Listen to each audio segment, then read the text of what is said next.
معاشرے کے اندر یہ جو رویہ اس وقت اختلاف کا ہے، افتراق کا ہے، تفرقے بازی کا ہے، اس کو کیسے دور کیا جا سکتا ہے؟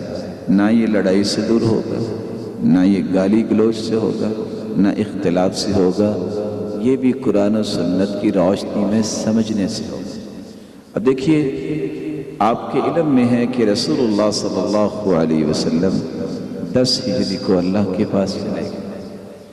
امام ابو حنیفہ رحمۃ اللہ علیہ یہ 80 ہجری کو پیدا ہوئے ہیں اور 150 ہجری کو یہ اللہ کے پاس چلے گئے۔ امام مالک رحمۃ اللہ علیہ یہ 93 کو پیدا ہوئے ہیں اور 179 کو یہ بھی اللہ کے پاس چلے گئے۔ امام شافعی رحمۃ اللہ علیہ یہ 150 کو پیدا ہوئے ہیں اور 204 کو یہ اللہ کے پاس چلے گئے۔ امام احمد بن حنبل رحمۃ اللہ علیہ یہ 163 کو پیدا ہوئے ہیں اور 241 کو یہ اللہ کے پاس چلے گئے۔ میں بتانا یہ چاہتا ہوں، یہ اللہ تعالیٰ کا فیصلہ ہے کہ جب بھی انسان پیدا ہوتا ہے اس کی میچورٹی تک کچھ وقت لگتا ہے۔ اگر 80 ہجری کو امام ابو حنیفہ رحمۃ اللہ علیہ پیدا ہوئے ہیں تو بلا شبہ کو 20 سال میں ان کے علم کے اور ان کی دانش اور ان کی عقل بندی کے جاننے والے وہ لوگ، ان کی پیروکار جو ہے، ان کو حنفی کہا جانے لگا۔ گویا کہ یہ ابتدا 100 کے لگ بھگ۔ اگر امام مالک 93 کو پیدا ہوئے ہیں تو 20 سال کا آپ اضافہ کر لیجئے۔ میں نے ویسے 20 کہا ہے، وگرنہ احناف تو کہتے ہیں سن رشد 25 سال کی ہوتی ہے۔ تو 93 کو پیدا ہوئے تو 113 تک مالکی دنیا میں سامنے آئے۔ جو فالورز تھے امام مالک کے، ان کو مالکی کہا جانے لگا۔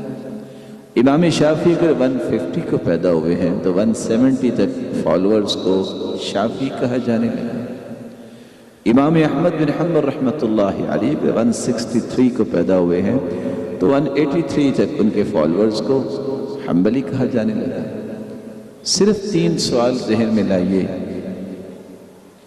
کہ اللہ کے رسول صلی اللہ علیہ وسلم کے دنیا سے رخصت ہو جانے کے بعد 80 ہجری کو تو امام ابو حنیفہ رحمۃ اللہ علیہ پیدا ہوئے ہیں۔ یہ اللہ کے رسول صلی اللہ علیہ وسلم کی زندگی میں اور آپ کی زندگی کے بعد صحابہ کے دور میں، اور 80 ہجری تک لوگ کون تھے؟ حنفی تھے۔ اس وقت تک تو امام ابو حنیفہ رحمۃ اللہ علیہ پیدا ہی نہیں ہوئے۔ کیا وہ مالکی تھے؟ اس وقت تک تو امام مالک رحمۃ اللہ علیہ پیدا ہی نہیں ہوئے، وہ تو 93 کو پیدا ہوئے۔ کیا وہ شافعی تھے؟ اس وقت تک تو امام شافعی رحمۃ اللہ علیہ پیدا نہیں ہوئے، کیونکہ وہ بھی 150 میں پیدا ہوئے۔ کیا وہ حنبلی تھے؟ وہ بھی 163 میں امام احمد بن حنبل رحمۃ اللہ علیہ پیدا ہوئے ہیں۔ وہ تو امام پیدا نہیں ہوئے تھے، فالورز کہاں سے آنے تھے؟ یہ پہلا سوال غور سے انسان کو اپنے آپ سے پوچھنا چاہیے۔ دوسری بات، کیا جو 80 ہجری سے پہلے پیدا ہوئے، اسلام پہ زندگی گزاری، فوت ہو گئے، وہ جنت میں جائیں گے؟ صحابہ بھی ہیں، تابعین ہیں، جنت میں جائیں گے کہ نہیں جائیں گے؟ اگر وہ جنت میں جائیں گے قرآن پہ عمل کرتے ہوئے، حدیث پہ عمل کرتے ہوئے، اور ان چاروں فرقوں میں سے کسی کی طرف انہوں نے نسبت نہیں کی کیونکہ یہ تھے ہی نہیں، تو آج آپ بھی اگر بغیر لڑائی کے، بغیر فساد ڈالے، قتل و غارت اور گالی گلوچ اور بدتمیزی کرنے کے بغیر قرآن و سنت کے مطابق آپ زندگی گزاریں، سب علماء فقہا کا احترام کرتے ہوئے آپ اگر عمل کرتے ہیں تو رب تعالیٰ مجھے اور آپ کو بھی جنت دیں گے۔ لیکن اگر اللہ نہ کرے کوئی یہ بات کہہ دے کہ چونکہ ان کا تو کسی مذہب کی طرف، کسی مسلک کی طرف نسبت نہیں تھی، وہ جنت میں نہیں جائیں گے، تو میرے بھائی، اگر صحابہ اور تابعین جنت میں نہیں جائیں گے تو پھر کون جائے گا؟ اس لیے ہمیشہ اس بات کو ذہن میں رکھیے کہ یہ تفرقے لوگوں کے بنائے ہوئے ہیں۔ علماء امت، فقہائے اعظام، ان کا ایسا کوئی معاملہ نہیں تھا۔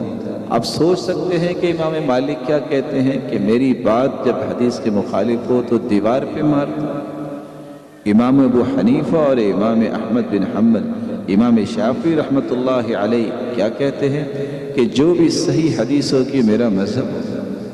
اور امام احمد بن حنبل کیا فرماتے ہیں رحمۃ اللہ علیہ کہ جب میری بات حدیث کے مخالف ہو تو جان لو ان عقلی قد ذہب، کہ میری عقل ہی چلی گئی۔ اس لیے اللہ تعالیٰ سے دعا کیجیے اللہ امت کو لڑائیوں سے بچائے، فساد سے بچائے، محبت کے ساتھ، احترام کے ساتھ، خالص کتاب و سنت کی روشنی میں زندگی گزارنے کی توفیق عطا فرمائے۔